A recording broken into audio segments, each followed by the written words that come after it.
Hi, I'm Bassam. I'm walking down DeCarry Boulevard in NDG, headed over to Café Orange to have brunch with our old friend, Sugar Sammy. And Sammy's always got a lot on the go, so I'm looking forward to catching up.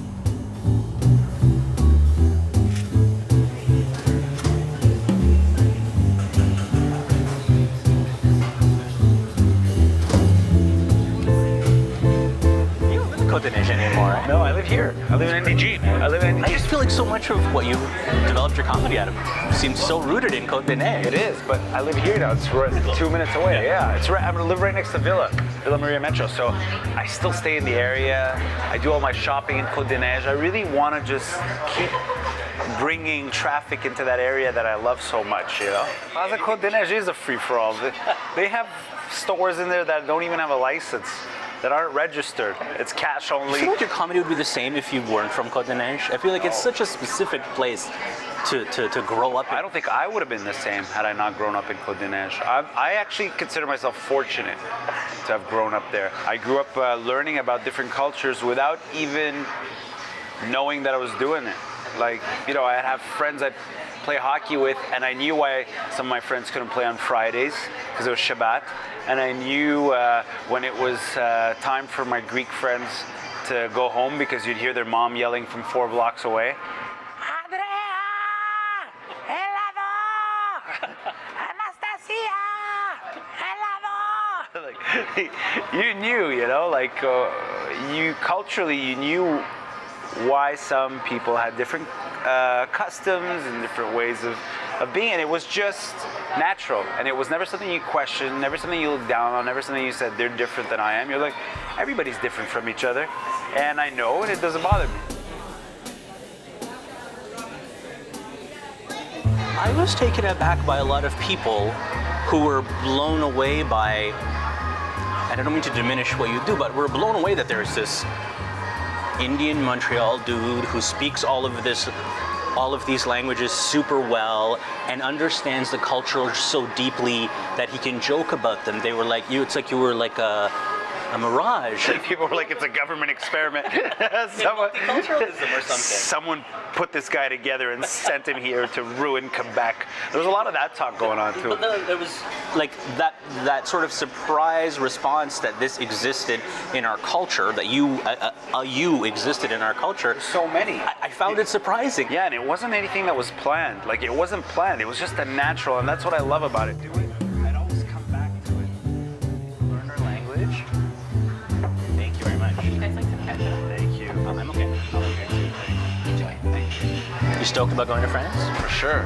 I feel like, for me, it's not a market I want to give up on, you know, and I've always loved it, and I've always been curious about it, and when I went there and I tried it, I just felt like, okay, this is a market that I think I'm going to fall in love with, and I'm already pumped, and I'm already excited about writing for it. And how about life outside of Montreal, living somewhere else? Oh, well, that's definitely going to be tough, because what I'll miss about here, I can tell you right away, is number one, the space, you know? You mean literally having room? Literally having room, like, you can't sit like this in France. In Paris, everything's like super small like this. The portions, like, okay, this is an American style breakfast. Look at this, look at these portions. You don't get these kind of portions. You don't get eggs in France. For breakfast, they bring you un petit salade au quinoa avec des concombres. And you're like, okay, where's the rest? Like, that's it? And you're like, how much? 28 euros. You're like, well, I'm gonna go bankrupt eating like this. I gotta order 5 of these to fill up. I'm gonna miss that. What I do like about Paris though is you get to walk everywhere. I was walking everywhere, and you literally can't do that here. It's a problem here too in terms of the construction, because you always gotta have, in Montreal, you gotta have 4 plans to get home, and usually 3 out of 4 won't pan out. So you gotta have a plan A, B, C, and D. Not to sound corny, but you've sort of transcended, in the last couple of years in this city, you've transcended comedy. This is what modern Montreal is now. Somebody who doesn't make distinctions between languages and cultures and all of that stuff. And I think it's been a boost to the city. And I'm just wondering whether a guy like you publicly pronouncing that I'm going to give France a shot might be like, no, Our boys abandoning us. No, I think people know I'll never abandon Montreal, and they'll know that I think a lot of people are proud of the fact that I've done what I had to do, and then I'm trying something else as well. I think artistically you need to do that too. Just because you needed a new challenge. A new challenge, yeah. You need a new challenge. You need to, have other. You need to add dimensions to your career, but it doesn't mean I'm not coming back. That's for sure. I'd love to come back, but I want to come back with new ideas. I want to come back with something new for the people who've seen this show. It's like an artist coming back with a second album a little too quick. We've all noticed that in the music world or in the film world, where the sequels always they didn't really put effort into it. They just wanted to cash in. Your bar is going to be high. Yeah, and I definitely don't want to do that. I'd want to come back when I'm ready and when the show's ready. I don't want to do it just to do it. I'd rather wait and go do something else and then come back when. And I want Montrealers to keep being proud of me, But were you cognizant in the hurricane of all of this success? Were you cognizant that it had taken on more of a life than just a very successful comedy show? That there was more riding on it for maybe not for you, but for a lot of people?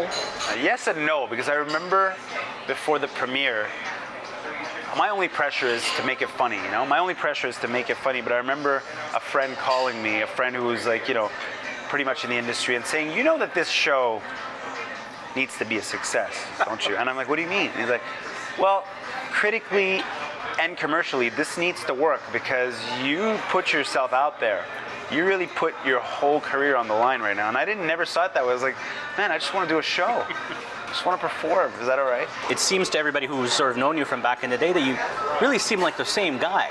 Like, you don't put on airs, like you're not walking around with an entourage and sunglasses. And I'm not that guy. I'm supposed to be. I'm the guy. I'm me. And me is the guy from Côte des Neiges who still bargains, looks for a deal, and still shops in Côte des Neiges because he knows t-shirts will be $3 and $1 on Boxing Day. And I'm still the guy who it's like, I see my parents every day. I call them every day. And do they ground you? Oh, they ground me without even knowing it. My parents don't drive, so my mom always makes a list of things I got to pick up for them. And there are times where like, okay, can you take me to Metro or IGM? I'm like, okay, why? And she's like, well, I can't pick up all this stuff on my own. I'm like, okay, no problem. And she's like, oh, but we also have these bottles and these cans that we got to return, so can we put all these in a garbage bag? And listen, I'll start doing the groceries, you put the cans in the machine. And I'm there with 3 garbage cans full of empty Coke cans and Diet Coke cans, putting them in the machine. People are walking by and going, isn't that Sugar Sammy? And I'm like, hi. And they're like, he needs a new agent. And I was like, no, things are bad. And I thought he was doing well. And so that kind of stuff. And it's a pleasure to just continue to be normal and do that. Way before these shows, for your comedy for years, kind of a through line towards your sort of comic persona was that you're a player, ladies.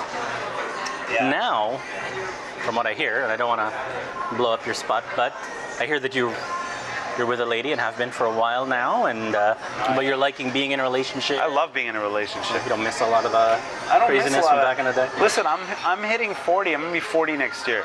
I don't want to be the old guy at the club anymore.